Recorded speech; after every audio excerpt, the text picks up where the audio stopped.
and then when everybody, and you connect to the earth, and then when everybody got the bird, supposedly there'd be a big bird that would come out of the earth. Ah, okay.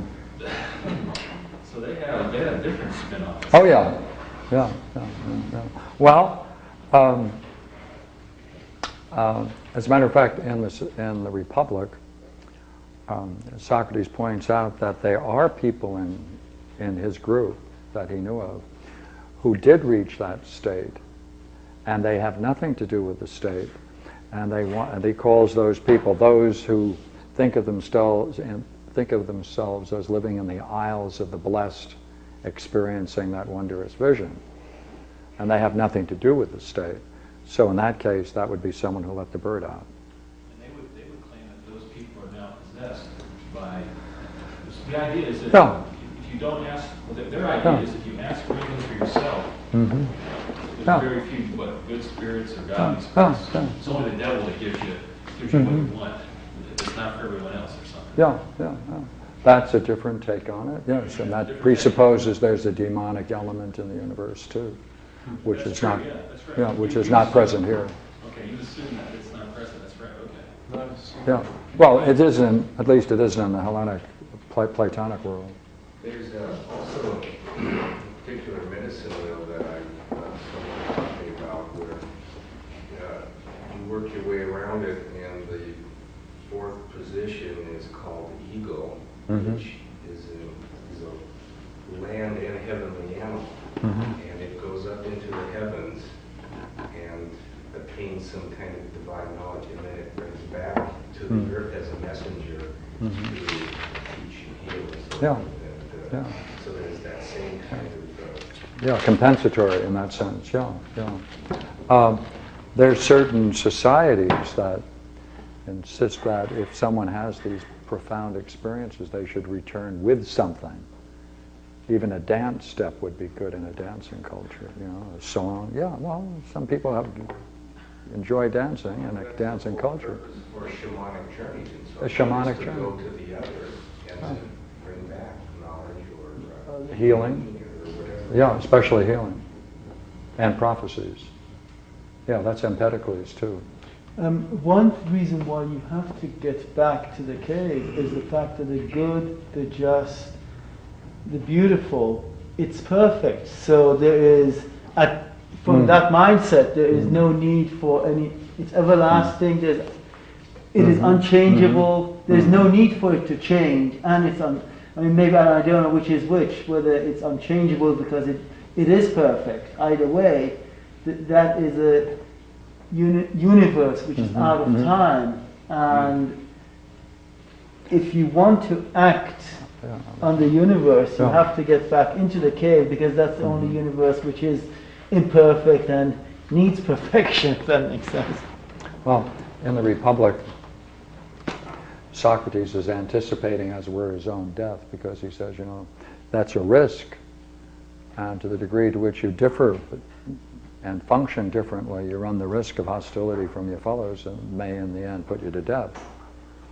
So yeah, there's the ethical drama and the political, social, religious drama. Yeah. Did you make an attempt at interpreting that rug behind you, or whatever it is? Ever since I've taken your classes, you draw that little spirit, and if you look on the outer periphery of this thing, you see your little spirit diagram with the wings on it in the blue area. Oh, that's magnificent. Tonka. So is that a bunch of people who are all like, sending out their spirits and making... No.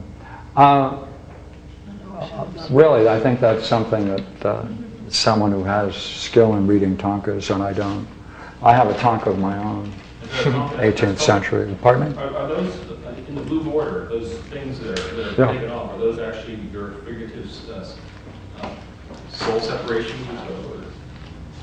They look like what you draw. No, this is mounted. That's mounted. That's the Tonka that's mounted. No, look at the blue background on the periphery, on the border. Along here? Yeah, see all that stuff? Yeah. What is that? As I say, I would like to be able to tell you, but I don't know. It looks like what your little winged figure. Yeah, well, there's the tree of enlightenment. So it's a magnificent. We should have someone come in and give us a talk on Tonkas. I have one I'd like them to look at too. Yeah. Did he talk about the ramifications of dropping dead without any previous training, philosophical training, or wisdom experience? No, I don't think they're.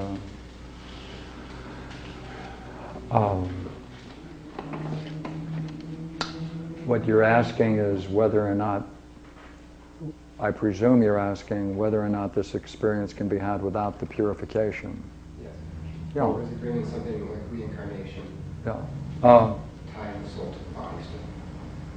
Well, what's going to happen if they don't have the purification and they drop dead? Well, there are many people who have tried the drug route and have had, terrible experiences and magnificent experiences. And perhaps you can say that people that weren't ready for this kind of experience should avoid it. Weren't you asking about when the body dies? What happens if you're not purified? Yes. Oh, okay. Oh, I thought you were talking about the mind. So, what is the experience? Let me change it. Pardon me? What is the experience you know, for the what are separation? ramifications of dropping dead? Okay, physically dropping dead Yeah. without being. Purified. Yeah. Does he get into that at all? Well, according to the Phaedo in the end, there's a whole myth. And in that myth they talk about what it's like for people who do experience dropping dead without the purification. And what they carry with them is their view of reality. And, people have rather strange views of reality, and that's what they act out without the body. Eternally? No.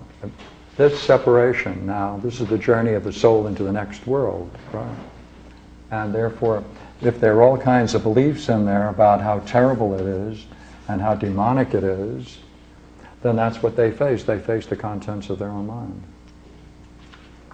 That's what you take with you, according to the Phaedo. You take your nurture, what you've nurtured and developed, that's what you take with you. So be careful what you put in your head. You may experience it. I don't know what all of these great films are doing to people. But it's probably polluting the mind. I think it's polluting the mind. No. It's probably not as bad as what some people get in an average communications class. Everything is relative and nothing is nothing to anything. You know the types.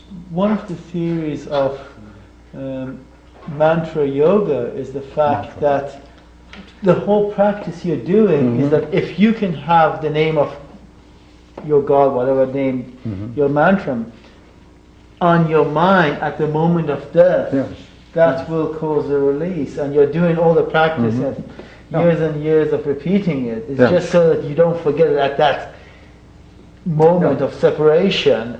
Yeah. If you can keep it with the vision of Ram or whoever, Krishna or whatever, then at that moment you go into that state. So even if you have a very pure notion of a God or a mantra, to the degree that you have these other notions in your head, then you're carrying aloft a very fine idea with a baggage of these irreconcilable notions. And I presume a person then would have to experience what that's like to have such a duality. And in the Tibetan Book of the Dead, which I always recommend, that's the very story that takes place in this bardos, because as one faces the contents of one's mind, one goes through each one of these three bardos until they finally are reincarnated. Yeah, that's a fine story. Some of these Roshis, they say, I'm dying, no, I'm leaving, I'm dying, they sit down and say goodbye to death. Yeah.